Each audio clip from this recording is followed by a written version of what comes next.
Bismillahirrahmanirrahim. Assalamualaikum warahmatullahi wabarakatuh. Waalaikumsalam warahmatullahi wabarakatuh. Kali ini kita ketemu lagi di Kopi Pagi dan narasumber kita kali ini adalah Pak Anam Sutopo. Nah, apa kabar? Alhamdulillah, baik. Selamat untuk SK-nya. Terima kasih. Dan sekaligus beberapa saat lagi akan pengukuhan. Terima kasih. Ya, insya Allah. Oke, nah tentunya ketika akan mengurus GB, nilainya berapa sih? Ini nilainya 867. Oh, berarti udah lebih lagi ya? Lebih. Udah lebih. Yang dibutuhkan kan 850. Ya, artinya sebenarnya nilai yang dipersyaratkan itu sudah dilampaui dan disetujui. Ya. Sejak kapan ngurus GB-nya? 1 Agustus alhamdulillah. Jadi sejak ngurusnya? Oh, ngurusnya Mei 2020. Jadi ceritanya ya? Begini, Mei 2020 itu sidang di kampus, sidang di personalia di CCP setelah lolos dari fakultas. Fakultas tentu setelah mendapat rekomendasi dari Prodi.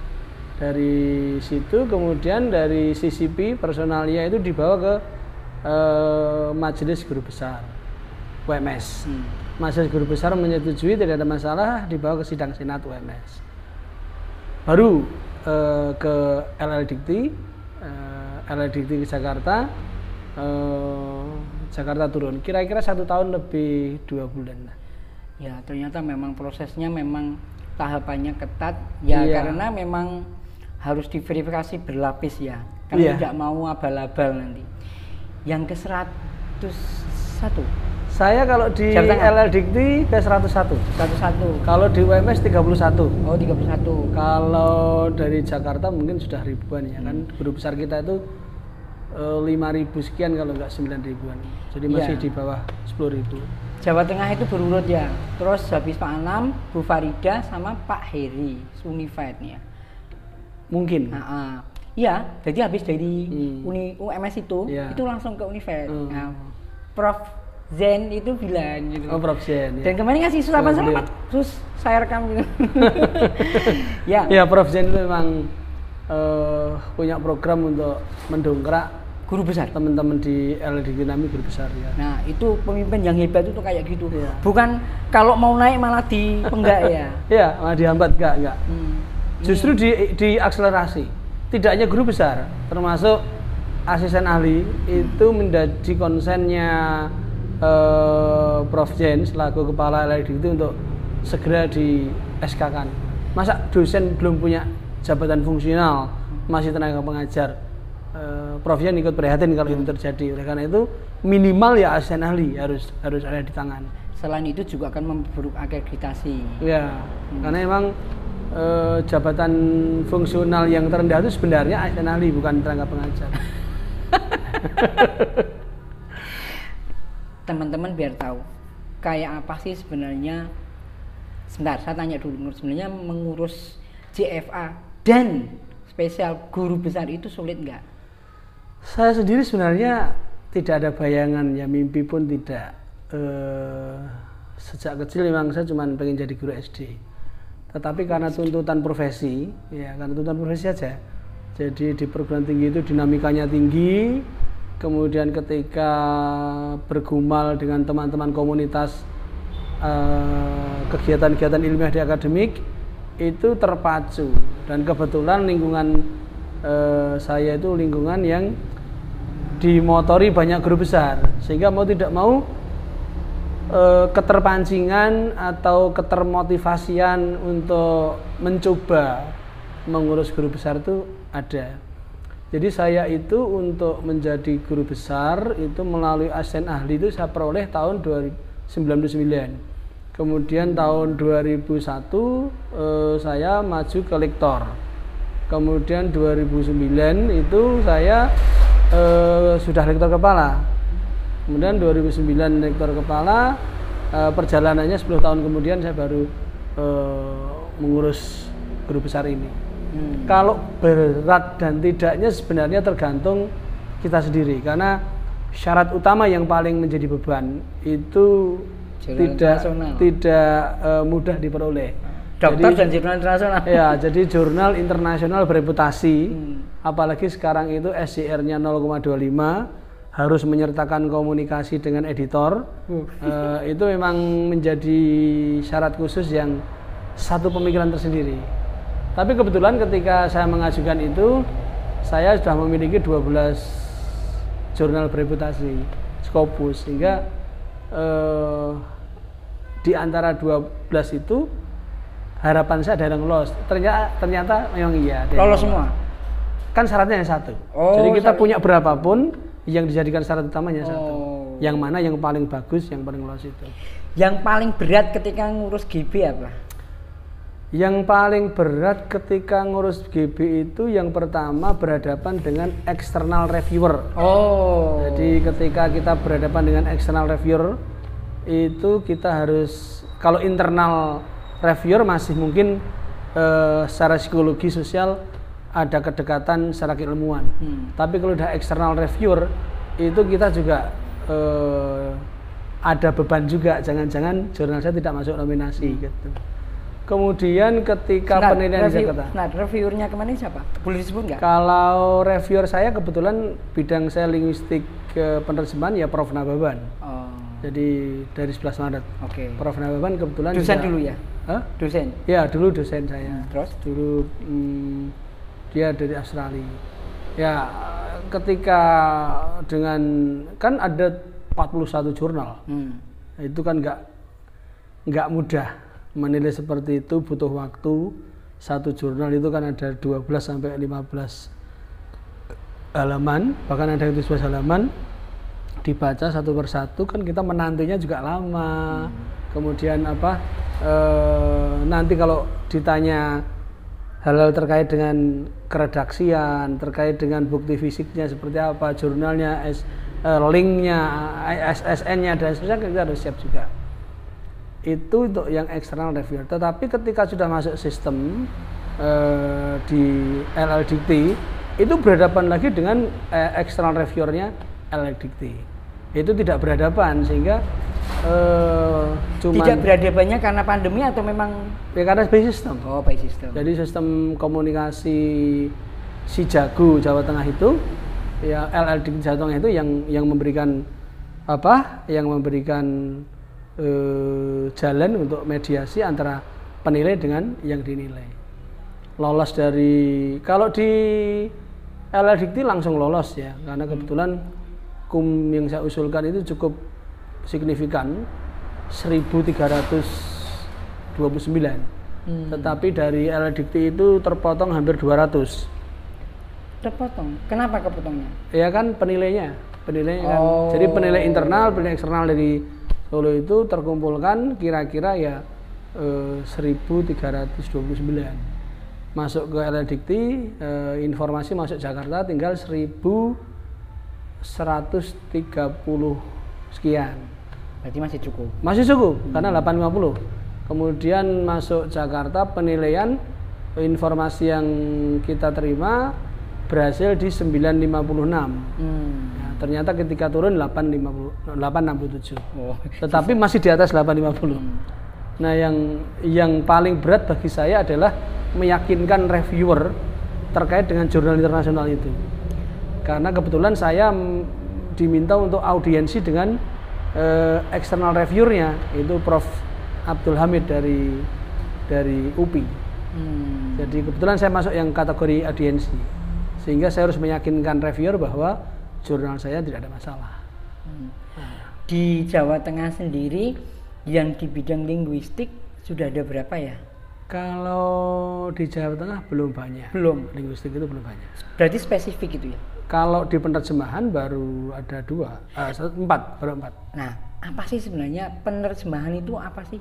Ya, tahu kita kan penerjemahan kan cuma di translate selesai. Iya. Kalau nggak pakai Google Translate. Iya.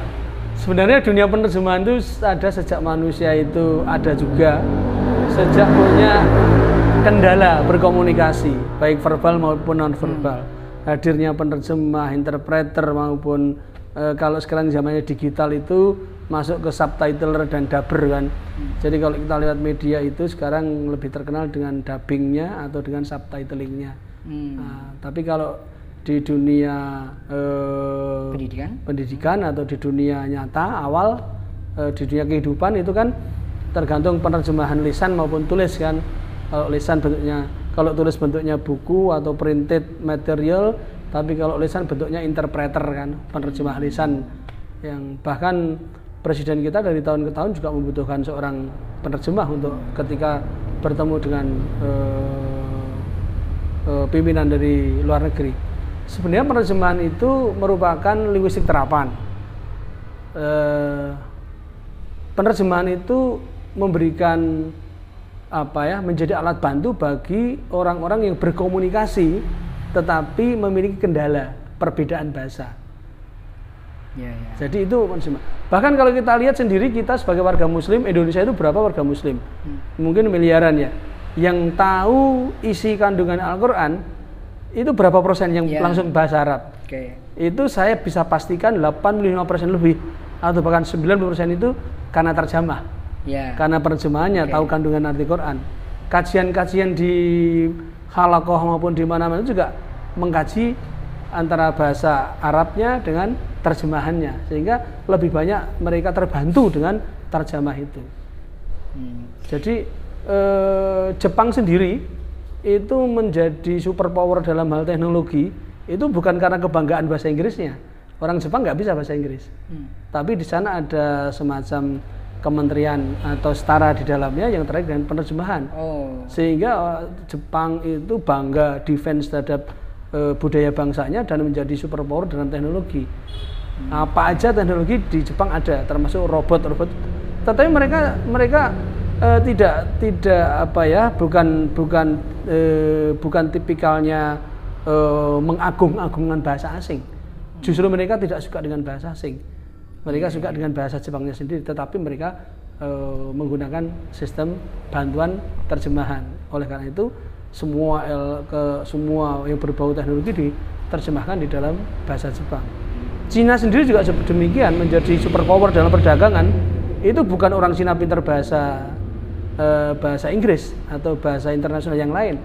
Orang Cina bahkan membangga-banggakan etnisnya, kemudian bahasanya. Tetapi di Cina memang juga ada gerakan penerjemahan massal, sehingga ada teknologi apapun baru, kemudian dia bedah buku, dia bedah mesin, kemudian diterjemahkan ke dalam bahasa Cina, kemudian dieksplorasi untuk pendidikan di sekolah-sekolah itu. Itu dalam konteks yang lebih makro. Tetapi dalam konteks yang sederhana, penerjemahan itu hanya mengalihkan bahasa dari bahasa yang satu ke bahasa yang lain. Simpel sebenarnya. Sebenarnya kalau kadang-kadang kita itu berhadapan dengan orang yang baru dikenal, dia hanya tahu tanya nama saja kita bingungnya setengah mati karena memang nggak tahu gitu loh. Kita mau jawab ya dan tidak aja nggak tahu. Ya karena memang kita kendala di komunikasi. Jadi intinya penerjemahan itu merupakan sebuah ilmu yang mengkaji atau yang membahas tentang pengalihan makna dari bahasa yang satu ke bahasa yang lain. Hanya transfer itu simpel sebenarnya, cuman implikasinya memang besar dan itu sudah mengglobal. Sejak dulu sampai sekarang masih terasa sekali kegiatan dan efek dari penerjemahan itu. Karena memang tidak ada satu orang yang menguasai seluruh bahasa di dunia ini. Itu prinsipnya. Bahkan di PBB sendiri yang mengakui sekian bahasa, mulai dari 5, 7, 9 sekarang berkembang, itu juga tak seorang pun yang menguasai semuanya. Kecuali Pak Karno. Nah, kecuali Pak Karno pun ketika itu juga tidak semuanya, tetapi mayoritas pintar berbahasa banyak negara. Jadi kalau dalam konteks keilmuan seperti itu. Tapi kadang-kadang kalau penerjemahan sendiri dalam konteks signal-signal, dalam konteks kehidupan tidak nyata, itu kita harus menerjemahkan, artinya ya bagaimana kita menerjemahkan sebuah konteks yang tak terlihat. Misalnya kita berada dalam sebuah kondisi yang terjebak, atau kita berada pada kondisi yang darurat dan kita tidak tahu sama sekali, kita harus menerjemahkan keadaan itu, harus berbuat seperti apa. Ini kelihatannya tidak berhadapan dua bahasa, tetapi ini berhadapan dengan dua kondisi yang berbeda. Bisa karena budaya, karena perbedaan budaya itu sendiri juga menjadi kendala bagi seseorang untuk bersikap, untuk bertingkah laku. Nah, ketika terjadi perbedaan inilah, maka konteks terjemah, penafsiran, interpretasi itu akan bermakna. Itu udah masuk ke pidato pengukuhan nanti. Kalau di pengukuhan saya ingin mengeksplorasi ini, masukan ke pemerintah agar kita tidak fokus terlena dengan hadirnya berbagai sumber asing, apakah teknologi, apakah industri, termasuk bahasa asing.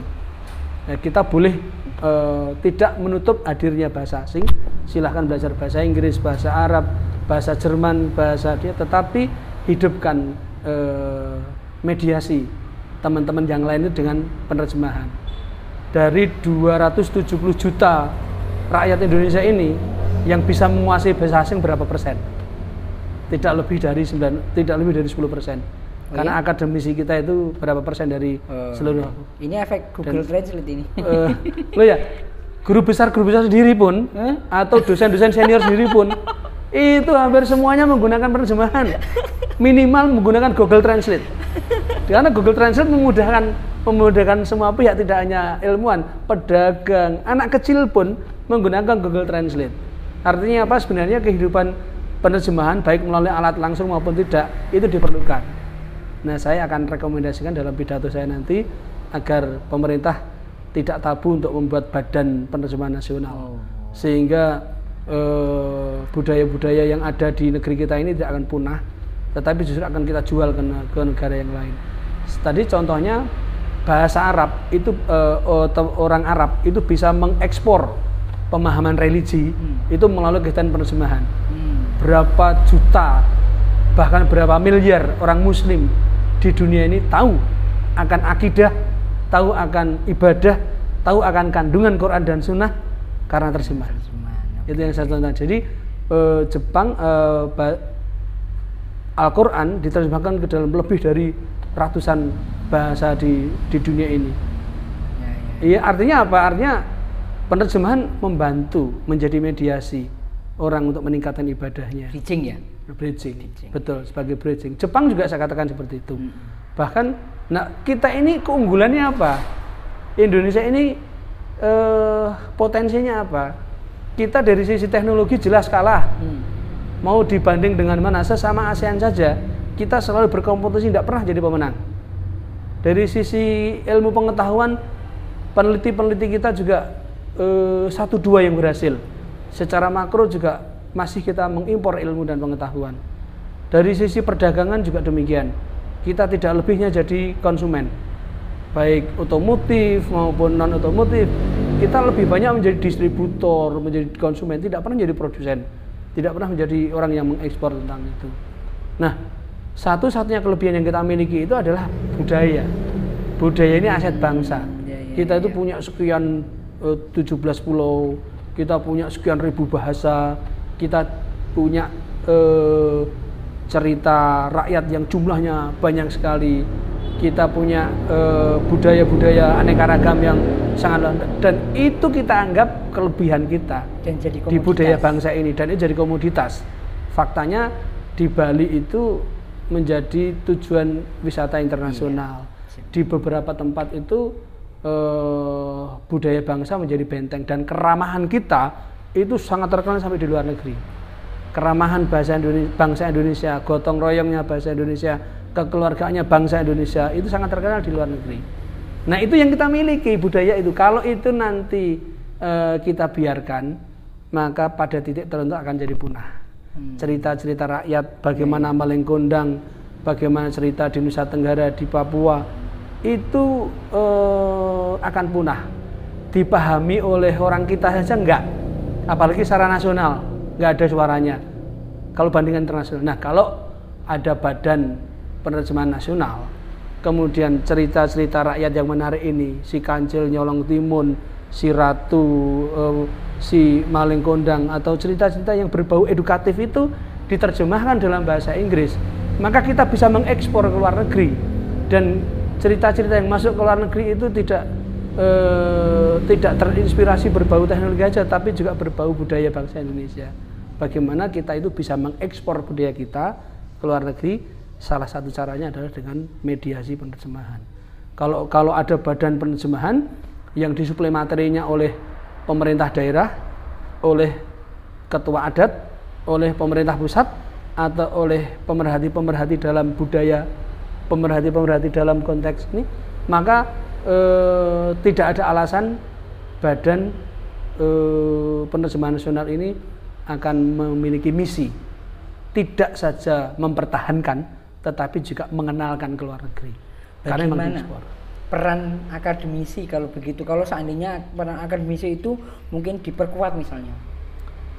Akademisi itu bergerak di bidang riset, di bidang pengembangan keilmuan. Kalau terkait dengan cagar budaya, terkait dengan apresiasi budaya, itu untuk di internal sebagai bahan riset, sebagai bahan untuk kajian-kajian di kampus, itu tidak ada masalah. Tetapi kalau pada era global, kancah global, kita tidak akan menjadi pemenang selama kita mau berkompetisi dalam teknologi, dalam industri, dalam perdagangan. Kita hanya akan menjadi pemenang kalau kita bermain di bidang budaya.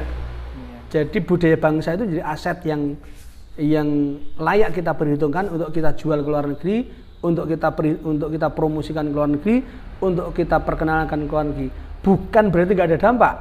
Kalau mereka itu membaca, oh ternyata di Indonesia ada cerita ini, oh ternyata di provinsi ada cerita ini, pasti mereka akan penasaran, pasti mereka akan ke sini. Ujung-ujungnya apa? Perkembangan pariwisata jadi melimpah, kemudian hubungan kedatangan orang-orang luar negeri tidak hanya sekedar pariwisata, tapi nanti toh menyangkut dunia marketing, perdagangan dan seterusnya. Tapi jembatannya adalah bagaimana kita menggunakan mediasi, kita jual lah yang kita miliki. Kelebihan kita itu apa sebenarnya? Kita kan jual. Kalau kita itu kelebihan di bidang pertanian, kita jual pertanian. Faktanya kita selalu impor beras. Kita merasa lebih di bidang teknologi, faktanya kita selalu impor motor, mobil, bahkan alat sekecil apapun kita impor dari Cina. Tapi tidak ada impor budaya. Nah, ada. Kalau budaya kita tidak pernah impor. Masih defense. Baru budaya saja diklaim oleh Malaysia. Ponorogo dengan reoknya. Kita kebakaran jenggot. Padahal kita tidak pernah ngeklaim, termasuk yang lainnya badak juga. Nah, itu sebenarnya kekayaan alam kita atau kekayaan Indonesia dibanding dengan luar negeri itu ya letaknya di kebudayaan itu. Jadi aset budaya bangsa yang berbentuk aneka ragam, perbedaan cerita rakyat atau mungkin adat istiadat, berbagai upacara itu layak kita jual sebagai bahan untuk edukasi pada orang-orang di luar sana yang secara kultur memang berbeda dengan kita. Iya, mungkin sebagian orang mungkin tidak pernah atau mungkin berpikirnya tidak ke situ ya, tidak fokus. Ternyata begitu budaya itu indikasinya gampang. Kita selalu impor.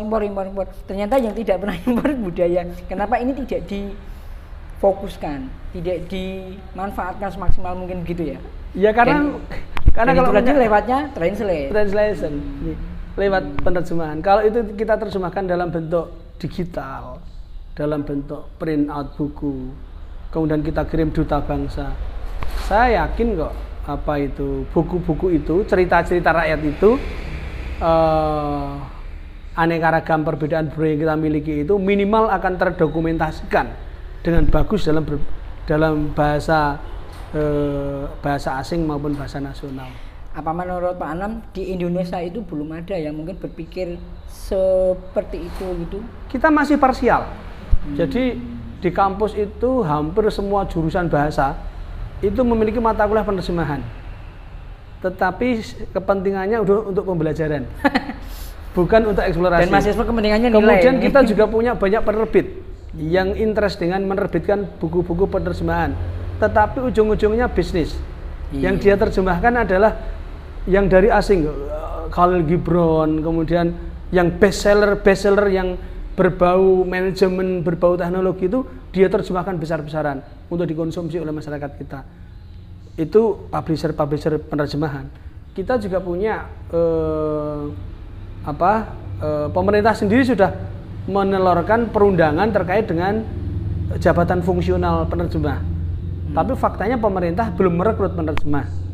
Di kampus-kampus banyak kajian-kajian penerjemahan, bahkan ada S3 khusus penerjemahan, S2 khusus penerjemahan.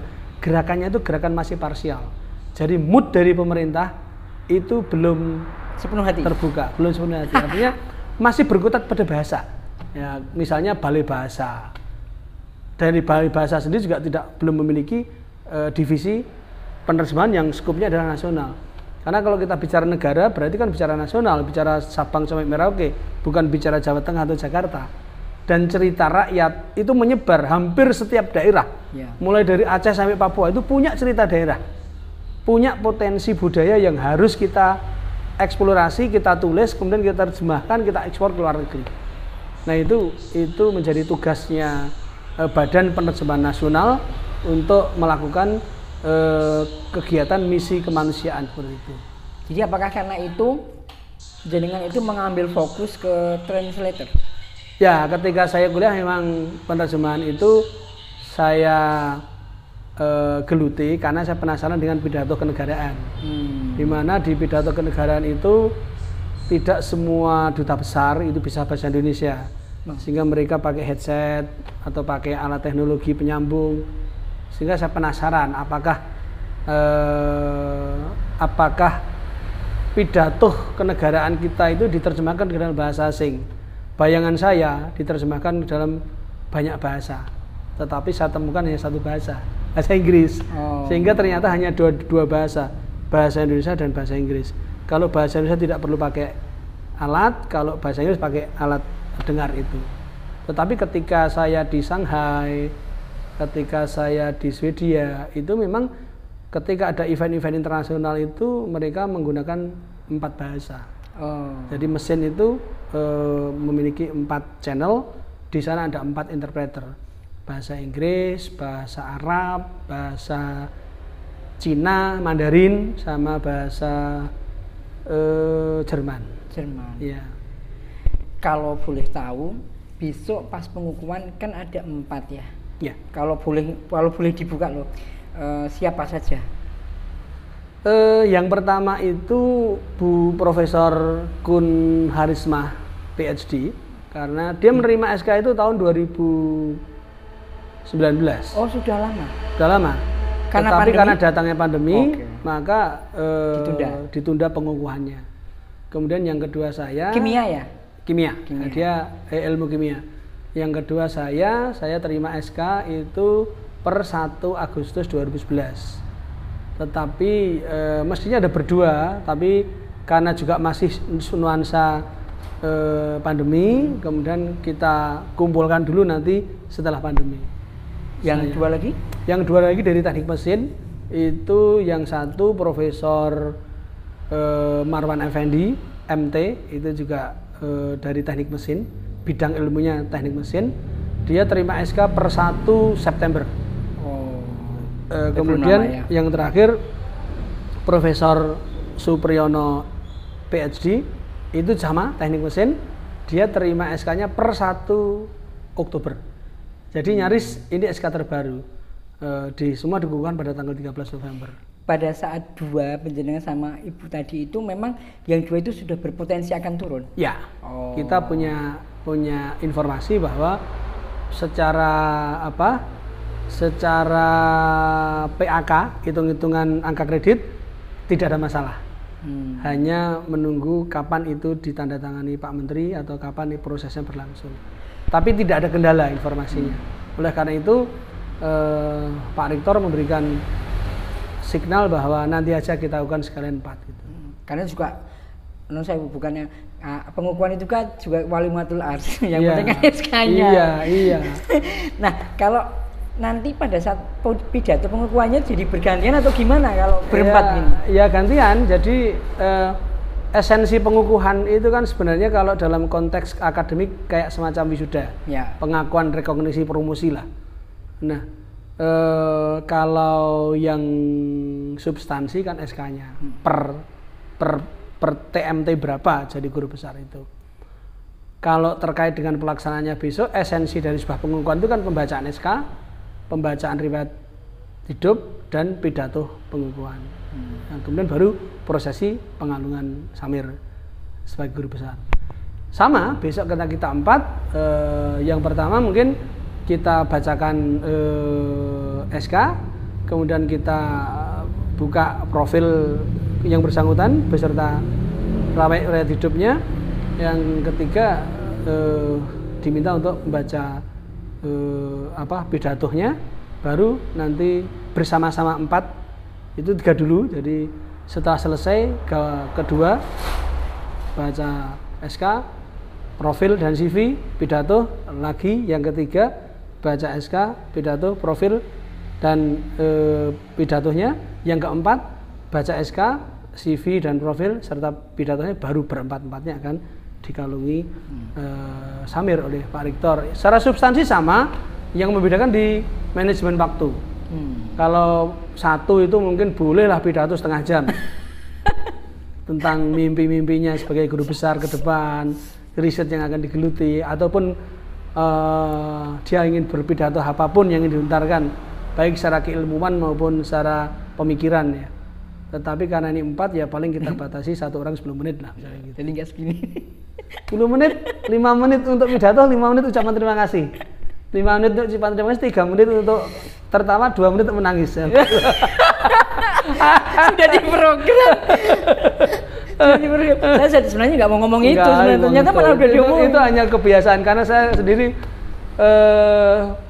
jadi pengelola pengukuhan itu sejak tahun 2007. Jadi berkali-kali pasti ada itu ya. Pasti ada unsurnya itu. Kalau bicara keilmuannya itu mungkin yang interest mendengarkan bisa dihitung dengan jari. Tapi ketika keluar kelakar, keluar tangis itu baru semuanya akan hening atau ikut tertawa.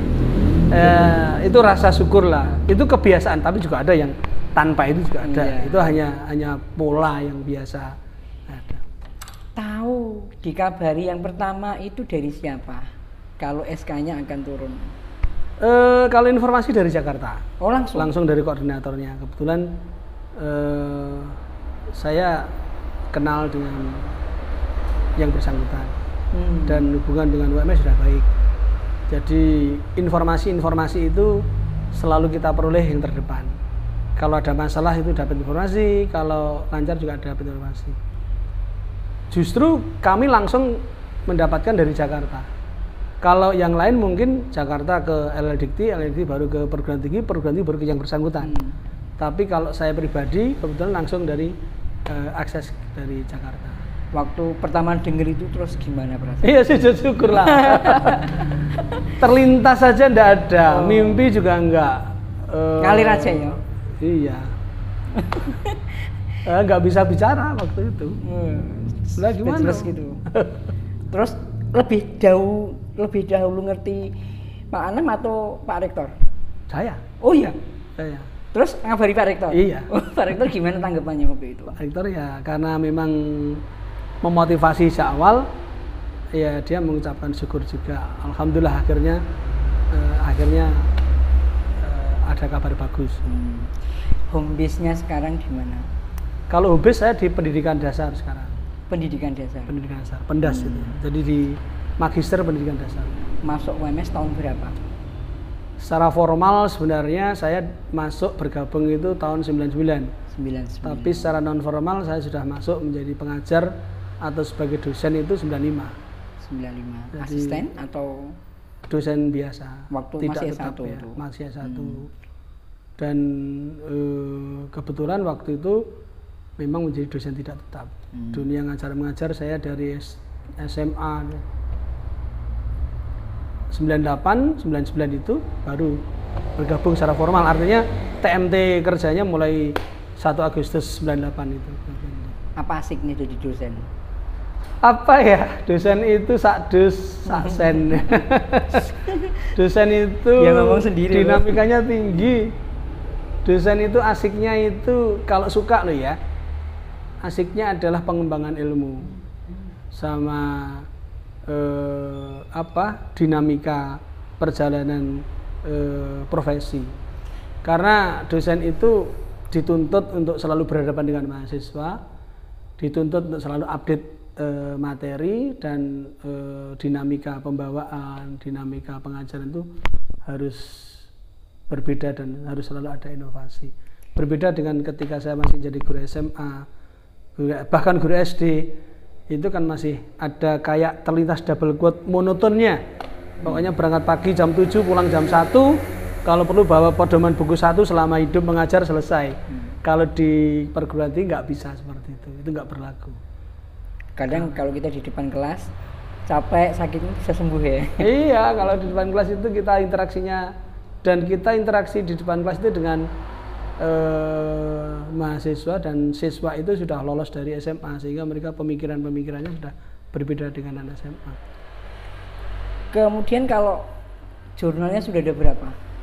Yang internasional? Kalau yang yang untuk memotivasi. Iya, sebenarnya. Kalau yang terindeks Scopus 12. Kalau yang tidak terindeks Scopus 7, sehingga 19. Kalau total yang saya ajukan itu kira-kira ada 47 kalau enggak 57 jurnal. Baik yang terakreditasi nasional, ISSN, kemudian tidak terakreditasi, internasional terakreditasi, dan ada 5 kategori itu. Buku beserta proceeding itu. Buku berapa? Buku yang saya ajukan 6. Jadi buku penerjemahan itu ada 3, buku bahasa Inggris, nutrisi, civil engineering, sama apa yang terakhir itu communication grammar. Jadi 1 communication grammar, 2 nutrition, 3 civil engineering, itu yang sifatnya bahasa Inggris umum. Yang khusus penerjemahan saya sendiri ada 3, introduction to translation, penerjemahan dalam lintas pemahaman, dan penerjemahan naskah resmi. Dan itu semuanya ber-ISBN. Tapi kalau karya saya sendiri sudah ada 18 buku. 18. Ya, sejak 94 saya menjadi penulis buku bahasa Inggris untuk SD itu. Untuk memotivasi teman-teman dosen, apa sih perlunya menjadi guru besar? Sebelum ke situ toh, apa sih perlunya? Aduh, nanti kena aku nanti. Apa sih perlunya mengurus JFA? Ya, sekarang begini ya, ketika kita itu bergerak atau sudah niat ingsun menjadi dosen, maka ada 2 hal yang harus kita pertimbangkan. Yang pertama adalah substansi, di mana keilmuan yang kita tekuni itu harus memang benar-benar kita akan menjadi seorang pengajar di perguruan tinggi. Kita bergerak dalam dunia mengajar, kemudian substansi kita kuasai. Tapi yang lain, yang kedua adalah dari profesi. Dimanapun profesi itu mesti ada jabatan fungsionalnya, ada degradasinya. Sama di dunia militer juga seperti itu, mulai dari mayor sampai jenderal kan, dan itu berlaku ketika aktif. Di perguruan tinggi juga harus dipertimbangkan itu, karena ketika kita masuk menjadi pengajar perguruan tinggi tidak mengurus jabatan fungsional, ya kita akan namanya tenaga pengajar, tidak memiliki jabatan fungsional.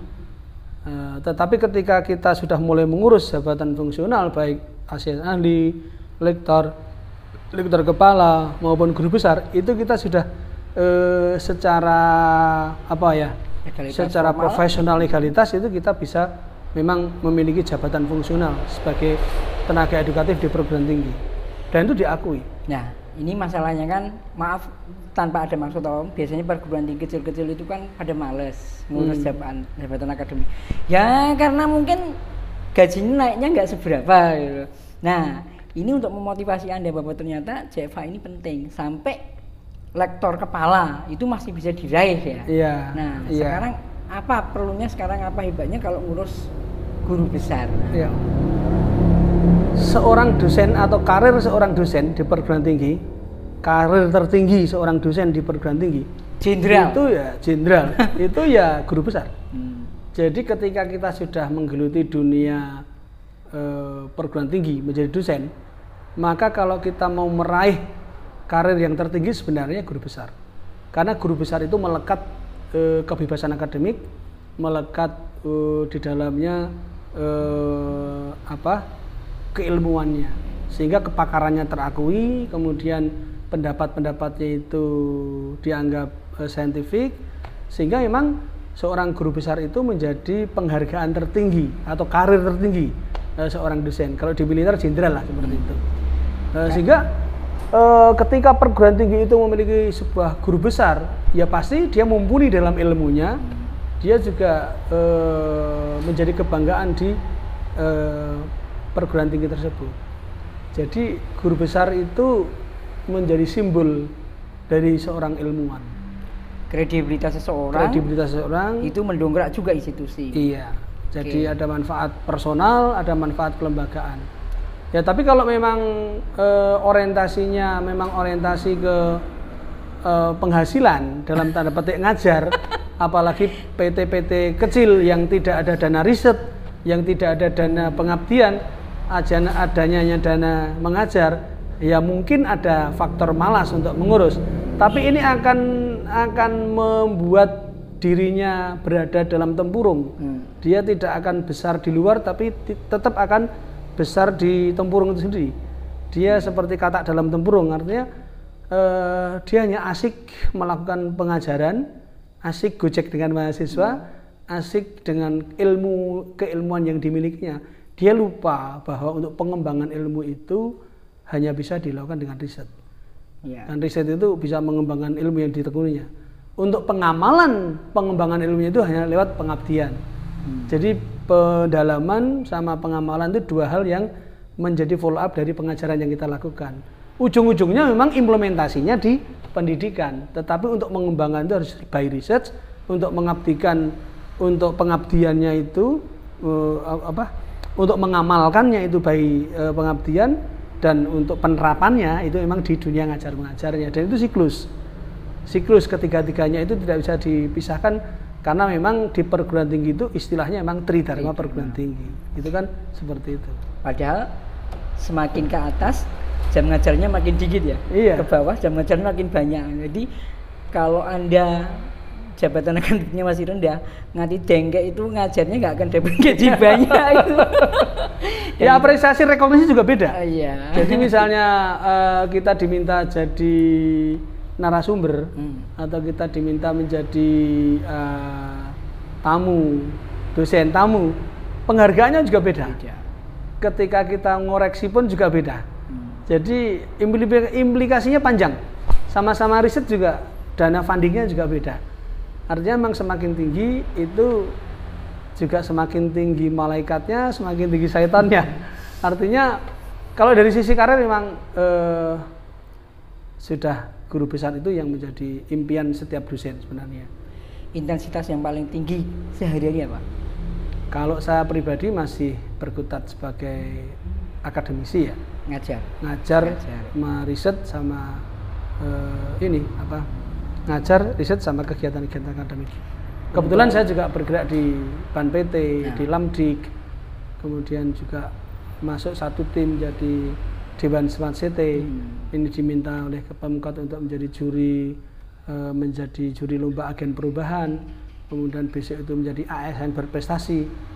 Ya semakin rekognisi itu diterima masyarakat, maka ada saja kita diundang untuk mengamalkan kepakaran kita. Apa pendapat rektor tentang kesibukannya ini? Ya sebenarnya kalau Pak Rektor sendiri memberi kesempatan seluas-luasnya untuk bergerak di luar kampus, karena memang secara kelembagaan itu mendongkrak lembaga juga, jadi kredibilitas lembaga juga. Cuman kalau terlalu banyak di luar, memang kampusnya itu terlantar, itu yang nggak boleh. Tetap ada keseimbangan, tetap ada kesinambungan. Bagaimana bergerak di luar juga harus memperkuat di dalam, karena home base-nya, karena lahirnya itu di dalam ini. Tetap. Pertanyaannya begini, sibuknya seperti ini masih bisa sempat ngurus guru besar, tipsnya apa? Manajemen waktu. Ada asisten nggak? Jadi ada asisten nggak? Asisten saya kebetulan tidak menggunakan asisten. Jadi saya hanya murni mengandalkan manajemen waktu. Ya, waktu untuk keluarga, waktu untuk kantor, waktu untuk kesibukan di luar, itu semua saya atur bagaimana agar satu dengan yang lain itu seimbang, bagaimana satu dengan yang lain itu ketercukupi. Karena ketika kita manajemennya waktu rusak, manajemennya waktu tidak bagus, semua kita terima, akhirnya overload dalam konteks tertentu, itu berimbas kepada diri kita sendiri, terutama di kesehatan, nanti ganggu di keluarga, juga mungkin aktivitas-aktivitas yang seharusnya lebih produktif malah terlantarkan. Kuncinya di manajemen waktu konsisten, itu aja. Tentu bersyukur iyalah. Sabar bersyukur itu nomor 1. Sekarang masih di sekretariat rektor? Masih sekretaris rektor. Maksudnya apa motivasinya biar teman-teman dosen itu bisa sepenuh hati yo ngajar, tapi dia juga bisa ngurus rekognisinya dan mendongkrak JFA-nya? Ya. Jadi untuk teman-teman yang mungkin dalam tanda petik banyak kegiatan atau boleh dikatakan sibuk, sekali lagi kuncinya di manajemen waktu. Ketika kita mengerjakan sesuatu selesai, maka jangan ditunda-tunda lagi untuk segera mengarsip, untuk segera masukkan ke dalam kotak ajaib, sehingga nanti barang itu tidak akan tercecer, dan ketika ada waktu luang barang itu akan kita identifikasi untuk keperluan jabatan fungsional. Kebetulan saya pribadi berada di lingkungan yang baik. Artinya ketika sudah masuk kotak ajaib, ketika sudah saya kompilasi masuk itu BPSDM, personalia itu membantu untuk penataannya, sehingga saya tinggal mencarikan kekurangannya. Dan saya selalu konsisten, setiap 2 tahun 3 tahun itu saya cek sejauh mana progres produktivitas saya di bidang riset, di bidang pengabdian maupun di bidang penunjang. Karena memang kalau cerdas kan juga pada akhirnya dituntut itu, apalagi untuk menjelang pengajuan guru besar itu kan banyak, sehingga kececerannya itu sangat mungkin kalau kita teledor. Kegiatan kita ngajar jalan, ya ngajar kita jalan, tetapi jangan lupa bahwa dosen itu merupakan makhluk yang tidak hanya sekedar memintarkan warga kampus, tetapi juga ada pengamalan publik di luar sana. Sehingga kita itu memperkuat di dalam, mengajar mahasiswa, melakukan riset, melakukan pengabdian di luar. Dan itu menjadi bahan yang tak terpisahkan dari kehidupan kita sebagai dosen. Dan dosen itu sesibuk-sibuk apapun, itu tetap harus melakukan kegiatan administratif yang terkait dengan tadi jabatan fungsional. Dan kalau malas teman-teman, bolehlah ambil satu kotak tertentu, atau ambil satu box tertentu, atau ambil stop map tertentu, setiap sertifikat, setiap selesai melakukan kegiatan akademik, masukkan ke situ. Ya, karena kita dituntut setiap tahun harus 1 kali riset, setiap tahun harus 1 kali pengabdian, sekalipun itu mandiri. Karena itu kalau tidak, nanti CV kita kosong. Nah, kalau CV kita kosong, kita nggak produktif. Apalagi kalau kita bisa membuat buku ajar, kita bisa melakukan review artikel, kita bisa membuat artikel, itu memang tugas walaupun sampingan, tetapi menjadi pokok ketika kita intens mengacu ke jabatan fungsional. Ya, jadi memang ternyata perjalanannya memang tidak mudah, tetapi juga akan menjadi ringan kalau sudah termaintain dengan baik. Artinya sebenarnya tidak ada yang tidak mungkin, semua bisa. Jadi tinggal bagaimana kita memaintain waktu. Nah, bagaimana masih ada mimpi atau obsesi apa lagi? Kalau saya pribadi udah ada mimpi-mimpi yang lain, nggak, tinggal mengamalkan aja. Saya harus menekuni bidang saya, bidang penerjemahan dan pengajarannya, atau linguistik dan pengajarannya, sehingga saya akan riset saya akan terkait dengan linguistik penerjemahan, termasuk implementasi ke pengajaran di kampus. Kemudian saya juga akan mengamalkan dalam kehidupan akademik yang lainnya, baik itu pada presentasi nasional internasional. Ya mungkin konsentrasinya sekarang lebih cenderung ke produktivitas ilmiah ya, riset, bikin buku, atau mungkin buku ajar, atau mungkin melakukan kegiatan inovasi yang lain. Profesor itu kan jabatan akademik, fungsional akademik. Banyak dari senior-senior kita itu masih melekat ketika sudah tidak menjadi dosen. Bahkan di nisannya ditulis masih prof. Gimana pendapatnya? Ya sebenarnya sama ya, Jenderal Maijen itu kan kegiatan kedinasan ya. Ketika di luar kedinasan mestinya enggak lagi. Harusnya. Sama akademik juga guru besar itu jabatan akademik ya. Jadi jabatan fungsional akademik tertinggi. Tetapi masyarakat kita ini yang memang punya kultur tadi saya katakan di depan, kekeluargaannya sangat tinggi, kemudian gotong royongnya sangat tinggi. Mengapresiasi orang itu budaya kita. Jadi ucapan terima kasih, mohon maaf itu tidak lepas dari kehidupan kita. Karena kita selalu mengapresiasi, sekalipun sudah purna masih disebut Prof. Ketika sudah di luar kampus masih dipanggil Prof. Yang mestinya itu tidak perlu. Tetapi bagaimanapun kalau kegiatan di luar kaitannya dengan akademik, tetap Prof. Tapi kalau kaitannya dengan kegiatan keagamaan, yang mestinya tidak lagi. Tetapi mungkin butuh waktu untuk pemanggilan. Sama di dunia militer juga seperti itu. Ketika sudah purna pun juga masih dipanggil siap Jenderal. Pak Jenderal. Ya ini kebetulan antara guru besar dan jenderal ini memiliki memiliki kesamaan dalam konteks ini tadi pergaulan tadi. Walaupun sebenarnya kayak di penelitian itu juga ada jabatan fungsional yang tertinggi juga. Itu soal sosialisasi dan soal waktu. Pada akhirnya nanti kalau semua sudah memahami akan beda. Karena faktanya secara politis juga dipolitiking. Banyak ada guru besar penghormatan. Guru besar jabatan akademik. Mengumpulkan kum dari sedikit, tidak ada loncat langsung guru besar. Yang loncat itu dari kolektor kepala atau dari asn ahli kolektor kepala. Lektor boleh ya? Iya, makanya dari tenaga pengajar ke lektor loncat boleh. Tapi kan ada guru besar kehormatan. Jadi tidak pernah punya asn ahli, tidak pernah. Katanya ada. Faktanya ada. Saya nggak tahu apakah ini politiking atau enggak, tapi faktanya ada. Kalau honoris causa iya itu ada kalau honoris causa dalam tanda petik doktor honoris causa memang ada, karena memang kaitannya dengan temuan, kaitannya dengan kontribusi kehidupan, dan itu memang kajian lewat kajian sinat. Ya itu negeri kita. Tidak ada sesuatu yang tidak mungkin. Apa nih pesannya biar teman-teman termotivasi yang belum masih pengajar bisa ngurus asisten ahli berkala, bukan telek begitu. Ya. Saran saya kepada teman-teman, tolong diinventaris, tolong diidentifikasi kegiatan-kegiatan kita per tahun. Jangan sampai setiap tahun kita tidak memiliki karya, karena memang kita hidup ini berkarya, baik dalam konteks pengajaran, konteks penelitian, konteks pengabdian, maupun konteks kegiatan ilmiah yang lain. Tanpa karya, kita tidak pernah bisa ngeklaim bahwa kita itu profesional.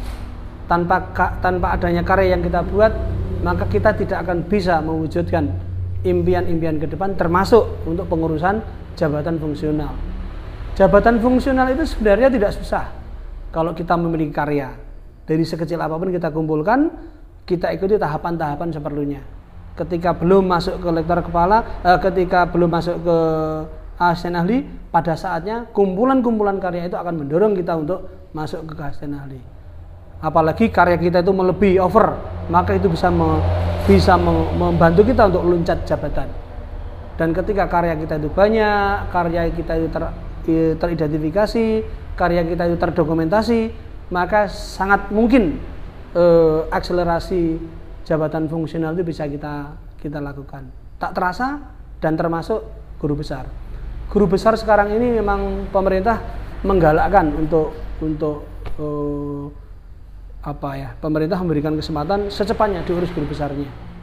Karena memang dekade sekarang ini banyak sekali pendidikan yang doktor, dan salah satu syarat untuk menjadi profesor harus doktor. Dan ya itu tadi, kalau memang teman-teman sudah siap jadi guru besar, maka siapkan syarat khususnya. Kalau untuk hitung-hitungan PAK, saya yakin teman-teman punya karya, baik bidang A, bidang B, bidang C maupun bidang D. Tetapi yang tidak boleh dilupakan adalah syarat khusus. Karena pemerintah masih mengacu ke Scopus, maka teman-teman harus sesering mungkin mengirimkan naskah ke jurnal bereputasi internasional yang terindeks Scopus dengan SCR yang telah ditetapkan itu saya kira. Harapannya apa terakhir? Ya, harapan ke depan saya bisa mengembangkan diri dan teman-teman bisa membantu untuk bersama-sama memajukan negeri ini, sehingga dalam konteks saya pribadi, karena saya menekuni bidang linguistik penerjemahan, maka saya akan berusaha untuk mensosialisikan lebih galang lagi, akan lebih konsisten lagi berkarya dalam konteks linguistik dan penerjemahan. Dan teman-teman yang seprofesi dengan saya, maka harapan saya kita bersatu, kita bersama-sama majukan negeri ini melalui kegiatan linguistik. Apalagi ada yang penerjemahan, maka mari bersama-sama kita bergerak memajukan masyarakat, memajukan negeri dengan kegiatan yang berbasis kegiatan penerjemahan, termasuk menggulkan adanya Badan Penerjemahan Nasional. Saya speechless. Intinya teman-teman, mudah-mudahan cerita ini menjadi inspiratif, menjadi motivasi untuk kita semuanya agar kita bisa lebih baik dari kemarin, terus beranjak dan membuat karya yang lebih baik lagi. Saya tidak mengatakan luar biasa, tapi menjadi lebih baik lagi. Semoga bermanfaat dan Assalamualaikum warahmatullahi wabarakatuh. Waalaikumsalam warahmatullahi wabarakatuh. Terima kasih.